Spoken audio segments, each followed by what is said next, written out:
ನಮಸ್ಕಾರ ವೀಕ್ಷಕರೇ, ನಿಮ್ಮೆಲ್ಲರಿಗೂ ರಾಶಿ ಹರ್ಬಲ್ಸ್ ಯೂಟ್ಯೂಬ್ ಚಾನಲ್ಗೆ ಸ್ವಾಗತ ಸುಸ್ವಾಗತ.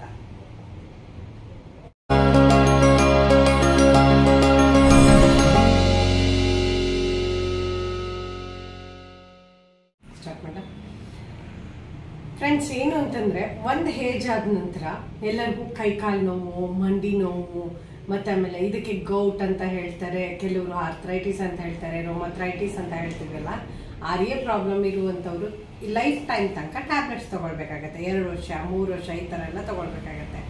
ಸೊ ಇದಕ್ಕೆ ಏನು ಮೆಡಿಸನ್ಸೇ ಇಲ್ವಾ ಅಂದರೆ, ಈಗ ಇಂಟೇಕ್ ಮೆಡಿಸನ್ ಬಿಟ್ಟು ನಾವು ಔಟ್ರನೆಲ್ಲ ಅಪ್ಲಿಕೇಶನ್ ಏನು ಮಾಡೋಕ್ಕಾಗಲ್ವಾ ಅನ್ನೋದಕ್ಕೆ ಒಂದು ನಿಮಗೆ ಸಹಾಯ ಆಗೋಂಗೆ ಮನೇಲಿ ಹೋಮ್ ಮೇಡ್ ಮೆಡಿಸನ್ ನೀವೇ ಮಾಡ್ಕೊಳ್ಳುವಂಥದ್ದನ್ನು ನಾನು ಇವತ್ತು ಹಿಂಟ್ ಕೊಡ್ತಾ ಇದ್ದೀನಿ.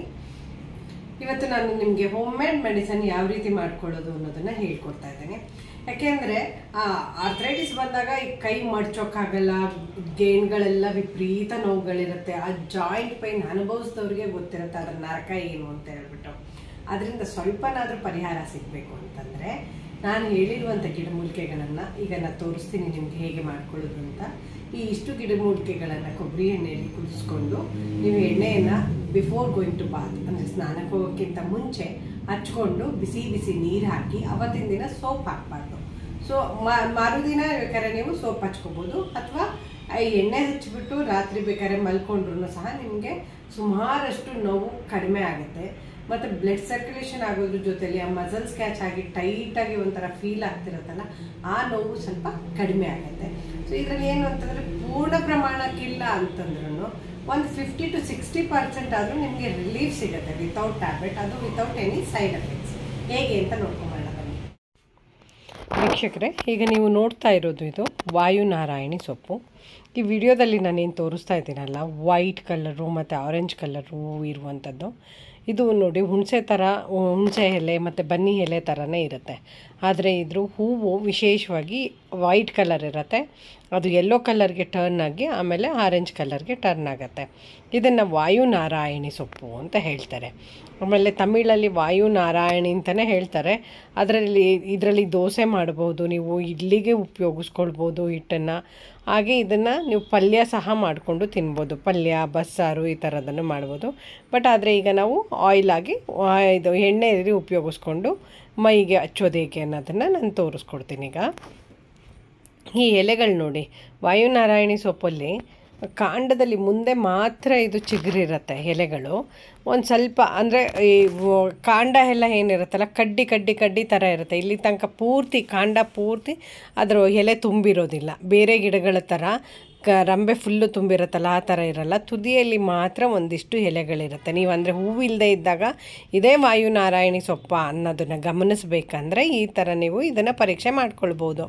ಮುಂದಷ್ಟೇ ಚಿಗುರಿರುತ್ತೆ, ಕಾಂಡ ಪೂರ್ತಿ ಖಾಲಿ ಇರುತ್ತೆ. ಇದನ್ನು ಸಹ ನೀವು ನೋಡಿದರೆ ಗೊತ್ತಾಗತ್ತೆ ನಿಮಗೆ ವಾಯುನಾರಾಯಣಿ ಸೊಪ್ಪು ಅಂತ. ನೋಡಿ ಎಷ್ಟೊಂದು ಕಾಂಡಗಳು ಇಟ್ಕೊಂಡು ನಾನು ತೋರಿಸ್ತಿದ್ದೀನಿ. ಇದರಲ್ಲಿ ಅಷ್ಟರಲ್ಲೂ ಸಹ ನಿಮಗೆ ಬರೀ ಮುಂದೆ ಅಷ್ಟೇ ಚಿಗುರಿದೆ. ಇನ್ನು ಬಾಕಿ ಹತ್ರ ಫುಲ್ ಕಡ್ಡಿ ಹೀಗೆ ಇದೆಯಲ್ಲ, ಇದೇ ಥರ ತೆಳ್ಳಗೆ ಕಡ್ಡಿ ಇರುತ್ತೆ ಒಂದು ರಂಬೆನಲ್ಲಿ. ನಿಮಗೆಲ್ಲಾದರೂ ಇದು ಸಿಕ್ತು ನಿಮ್ಮ ಮನೇಲಿ ನೆಟ್ಕೊಳ್ಬೋದು ಅಂತಂದರೆ ಎರೆ ಮುರಿದ್ಬಿಟ್ಟು ನೀವು ನೆಡೋದ್ರಿಂದನೂ ಸಹ ಇದು ಬರುತ್ತೆ. ಮತ್ತು ಇದನ್ನು ಹೆಚ್ಚಾಗಿ ನಾವು ಚೆನ್ನೈ ಕಡೆಗೆ ಆಮೇಲೆ ತುಂಬ ಉಷ್ಣಾಂಶ ಇರೋ ಕಡೆ ನೋಡ್ತೀವಿ. ಚೆನ್ನೈಯಲ್ಲಂತೂ ಇದ್ರದ್ದು ದೋಸೆ ಇಡ್ಲಿ ಎಲ್ಲ ತುಂಬ ಫೇಮಸ್. ಅದಕ್ಕೆ ಅಂತಲೇ ಕೆಲವರು ಅಡುಗೆ ಮಾಡಿ ಹಾಕುವಂಥದ್ದಿದೆ. ಹೀಗಿದೇ ಥರ ಇದು ನೀಲಗಿರಿ ಸೊಪ್ಪು. ನಾವೀಗ ನೀಲಗಿರಿ ತೈಲ ಏನಾದರೂ ನೋವು ಬಂತು ಅಂತಂದರೆ, ತಲೆನೋವು ಆಗಿರ್ಬೋದು, ಕಾಲು ನೋವು ಆಗಿರ್ಬೋದು, ನೀಲಗಿರಿ ತೈಲವನ್ನು ಹಚ್ಕೊಳ್ತೀವಲ್ಲ, ಅದೇ ಥರ ನೀಲಗಿರಿ ಸೊಪ್ಪಿನ ಚಿಗುರು ಸ್ವಲ್ಪ ಕಾಂಡ ಚಿಗುರು ಇರುವಂಥದ್ದನ್ನೇ ನಾನು ಕಿತ್ಕೊಂಡು ಬಂದಿದ್ದೀನಿ. ಸೊ ಇದನ್ನು ಮತ್ತು ವಾಯುನಾರಾಯಣಿ ಸೊಪ್ಪು, ಹಾಗೆ ಈ ನೀಲಗಿರಿ ಸೊಪ್ಪಿನ ಇದೆಯಲ್ಲ ತೈಲನ ನಾವು ತಲೆನೋವಿಗೆ ಬಳಸೋದ್ರ ಜೊತೆಲಿ ಅಮೃತಾಂಜನ, ನೀವು ನೋಡಿರೋ ಹಂಗೆ ಅಮೃತಾಂಜನದಲ್ಲೂ ಸಹ ಇದನ್ನು ಬಳಸ್ತೀವಿ. ಸೊ ಹಾಗಾಗಿ ಇದು ನೋವು ನಿವಾರಣೆ ಮಾಡಲಿಕ್ಕೆ ತುಂಬಾ ಹೆಲ್ಪ್ ಆಗುತ್ತೆ. ಆಮೇಲೆ ಇನ್ನೊಂದು ವಿಚಾರ ಏನು ಅಂತಂದರೆ, ಇದೆಲ್ಲನೂ ಸಹ ನಮ್ಮ ಕಣ್ಮುಂದೆ ಸಿಗುವಂಥದ್ದು, ಯಾವುದೇ ಸೈಡ್ ಎಫೆಕ್ಟ್ಸ್ ಇಲ್ದಲೇ ಇರುವಂಥದ್ದು. ಮಾತ್ರೆ ಔಷಧಿಗೆ ದುಡ್ಡಾಕಿ ಸಾಕಾಗಿರೋರ್ಗಂತೂ ಅಟ್ ಲಾಸ್ಟ್ ನಮಗೆ ವಿತೌಟ್ ಮೆಡಿಸನ್ ಯಾವುದಾದ್ರೂ ಒಂದು ರಿಲೀಫ್ ಕೊಟ್ಟರೆ ಅಷ್ಟೇ ಸಾಕಲ್ವಾ ಅಂತಲೂ ಹೇಳ್ತೀವಿ. ಬೇವಿನ ಸೊಪ್ಪು ಅಷ್ಟೇ ನಮಗೆ ಸ್ವಲ್ಪ ರೋಗ ನಿರೋಧಕ ಶಕ್ತಿ ಜಾಸ್ತಿ ಕೊಡೋದ್ರಿಂದ ಅದು ನಮಗೆ ಹೆಲ್ಪ್ ಆಗುತ್ತೆ ನೋವನ್ನು ತಡೆಗಟ್ಟೋದಕ್ಕಾಗಲಿ, ಅಥವಾ ಸ್ಕಿನ್ನಲ್ಲಿ ಯಾವುದೇ ಥರದ, ಅಂದರೆ ಈಗ ನಾವು ಆಯಿಂಟ್ಮೆಂಟ್ಸು ಅದು ಇದು ಅಂತ ಅಂದ್ಬಿಟ್ಟು ತುಂಬ ಹಚ್ಚುತ್ತಿರ್ತೀವಲ್ಲ ನೋವಿಗೆ ಅಂತ ಹೇಳ್ಬಿಟ್ಟು, ಸೊ ಆ ಸ್ಕಿನ್ ಡ್ಯಾಮೇಜಸ್ನ ಕಂಟ್ರೋಲ್ ಮಾಡುತ್ತೆ. ಅದಕ್ಕೋಸ್ಕರ ಇದರಲ್ಲಿ ಬೇವಿನ ಸೊಪ್ಪನ್ನು ನಾನು ಹಾಕಿದ್ದೀನಿ. ಅದ್ರ ಜೊತೆಯಲ್ಲಿ ನಿರ್ಗುಂಡಿ, ಅಂದರೆ ಇದನ್ನು ನಾವು ಲಕ್ಕಿ ಸೊಪ್ಪು ಅಂತಲೂ ಕರಿತೀವಿ, ನಿರ್ಗುಂಡಿ ಅಂತಲೂ ಕರಿತೀವಿ. ಇದನ್ನು ನೋವು ನಿವಾರಣಕ್ಕೆ ಅಂತ ಹೇಳ್ಬಿಟ್ಟೆ ಉಪಯೋಗಿಸ್ತಾರೆ.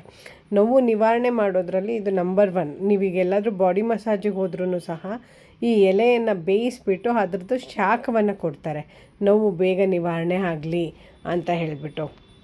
ಸೊ ಇದನ್ನು ನಾನು ಕೊಬ್ಬರಿ ಎಣ್ಣೆಯಲ್ಲಿ ಮಾಡಿದ್ದೀನಿ. ಎಳ್ಳೆಣ್ಣೆಯಲ್ಲಿ ಮಾಡಿದರೆ ಈ ಎಣ್ಣೆ ತುಂಬ ಉಪಯೋಗಕಾರಿಯಾಗಿರುತ್ತೆ.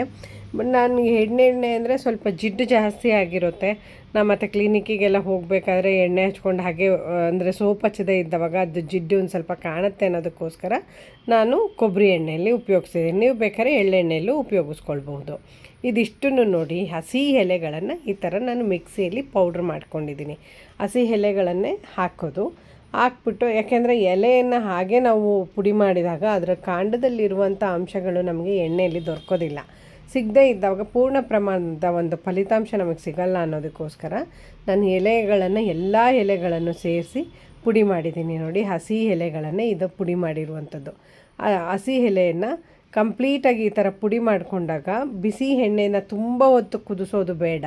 ಯಾಕೆಂದರೆ ತುಂಬ ಹೊತ್ತು ಕುದಿಸಿದ್ರೆ ಎಣ್ಣೆ ಸೀದೋದಂಗೆ ಹಾಕಿಬಿಟ್ಟು ಅದರ ಅಂಶನೂ ಸಹ ನಮಗೆ ಸಿಗೋದಿಲ್ಲ. ಎಣ್ಣೆಯ ಅಂಶ, ಆ ಜಿಡ್ಡಿನ ಅಂಶ ತುಂಬ ಹೋಗಿಬಿಡತ್ತೆ. ಯಾಕೆಂದರೆ ಈಗ ನಿಮಗೆ ಕೊಬ್ಬರಿ ಎಣ್ಣೆ ಮಾಡಬೇಕಾದ್ರೆ, ಎಳ್ಳೆಣ್ಣೆ ಮಾಡಬೇಕಾದ್ರೂ ಸಹ ಅವರು ಕುದಿಸ್ಬಿಟ್ಟೆ ಮಾಡೋದು, ಬಿಸಿ ಆಗಿರುತ್ತೆ. ಹಾಗಾಗಿ ಇಲ್ಲಿ ನೋಡಿ, ಇಷ್ಟು ಕುದಿ ಬಂದರೆ ಸಾಕು. ಒಂದು ಸ್ವಲ್ಪ ಎಣ್ಣೆ ಇದ್ದವಾಗ ನಾವು ಆ ಫುಲ್ಲು ಪೌಡ್ರ್ಗಳನ್ನು ಏನು ಮಾಡಿರ್ತೀವಲ್ಲ, ಎಲೆ ಪುಡಿಯನ್ನು, ಆ ಚೂರ್ಣವನ್ನು ಒಂದು ಪಾತ್ರೆಗೆ ಹಾಕಿ ಅದ್ರ ಮೇಲೆ ಒಂದು ಸ್ವಲ್ಪ ಎಣ್ಣೆ ಬರುವಂಗೆ, ಅಂದರೆ ನಾವು ಈಗ ಪೌಡ್ರ್ ಮೇಲೆ ಏನು ಹಾಕಿದ್ದೀವಲ್ಲ ಅದ್ರ ಮೇಲೆ ಒಂದು 2-3 ಗೆರೆಯಷ್ಟು, ನಮ್ಗೆ ಇಂಚಷ್ಟು ಎಣ್ಣೆ ಬರುವಷ್ಟಿಟ್ಟು ಇದನ್ನು ಒಲೆಯಲ್ಲಿಟ್ಟು ನಾವು ಕುದಿಸ್ಕೋಬೇಕು ಚೆನ್ನಾಗಿ.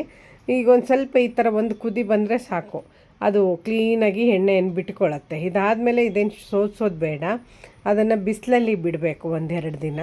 ಬಿಸಿಲಲ್ಲಿ ಬಿಟ್ಟವಾಗಲೂ ಸಹ ಬಿಸಿಲಿನ ತಾಪಕ್ಕೂ ಸಹ ಕ್ಲೀನಾಗಿ ಸೊಪ್ಪಲ್ಲಿರುವ ಅಂಶಗಳನ್ನೆಲ್ಲ ಬಿಟ್ಕೊಡುತ್ತೆ. ಮತ್ತು 2 ದಿನ ಅದನ್ನು ಚೆನ್ನಾಗಿ ಎಣ್ಣೆಯಲ್ಲಿ ನೆನೆಯೋದ್ರಿಂದ ಸೊಪ್ಪಿನ ಪೂರ್ಣ ಪ್ರಮಾಣದ ಅಂಶ, ಔಷಧಿಯ ಅಂಶ ನಮಗೆ ದೊರಕತ್ತೆ. ಅದಾದ ನಂತರ ಬೇಕಾದ್ರೆ ನಾವು ಈ ಎಣ್ಣೆನ ಶೋಧಿಸ್ಕೊಂಡು ಇಟ್ಕೊಳ್ಬಹುದು. ಈಗ ನಾನು 2 ದಿನ ಬಿಸಿಲಲ್ಲಿ ಇಟ್ಟಿದ್ದೆ.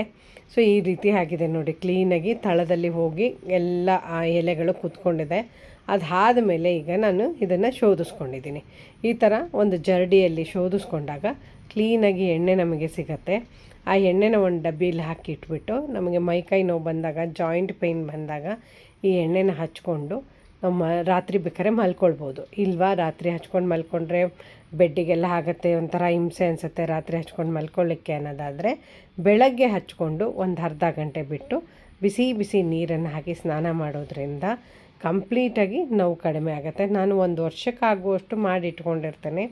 ನನಗೀಗ ಚಳಿಗಾಲದಲ್ಲಂತೂ ತುಂಬ ವಿಪರೀತ ಜಾಸ್ತಿ ಆಗಿರುತ್ತಲ್ಲ ಜಾಯಿಂಟ್ ಪೇನ್ಸು, ಆವಾಗಂತೂ ಈ ಎಣ್ಣೆ ತುಂಬ ಉಪಯೋಗಕಾರಿಯಾಗಿದೆ. ನನ್ನ ಫ್ರೆಂಡ್ಸು ಸುಮಾರು ಜನ ಯೂಸ್ ಮಾಡಿಬಿಟ್ಟು ತುಂಬ ಒಳ್ಳೆಯ ರಿಸಲ್ಟ್ ಇದೆ ಅಂತ ಹೇಳಿ ಖುಷಿ ಪಟ್ಟಿದ್ದಾರೆ. ನೋಡಿದ್ರಲ್ಲ ವೀಕ್ಷಕರೇ, ಎಷ್ಟು ಸುಲಭವಾಗಿ ಆರಾಮಾಗಿ ನಾವು ಮನೆಯಲ್ಲೇ ಆಯಿಲ್ ರೆಡಿ ಮಾಡ್ಕೊಳ್ಬೋದು ಅಂತ. ಇದರಲ್ಲಿ ಒಂದು ಶ್ರಮ ಅಂತಂದರೆ ನಿಮಗೆ ವಾಯುನಾರಾಯಣ ಸೊಪ್ಪು ಎಲ್ಲಿ ಸಿಗತ್ತೆ ಅನ್ನೋದಿರುತ್ತೆ.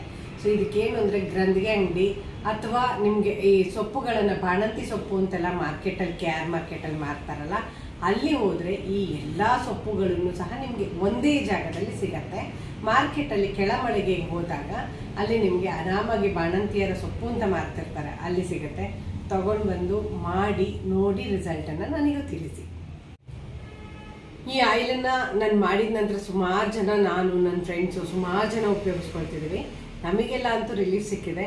ನೀವು ಉಪಯೋಗಿಸಿದ ನಂತರ ನಿಮಗೆ ಎಷ್ಟು ಮಟ್ಟಿಗೆ ರಿಲೀಫ್ ಸಿಕ್ಕಿದೆ ಅನ್ನೋದನ್ನು ಕಮೆಂಟ್ ಮೂಲಕ ನನಗೆ ತಿಳಿಸಿ.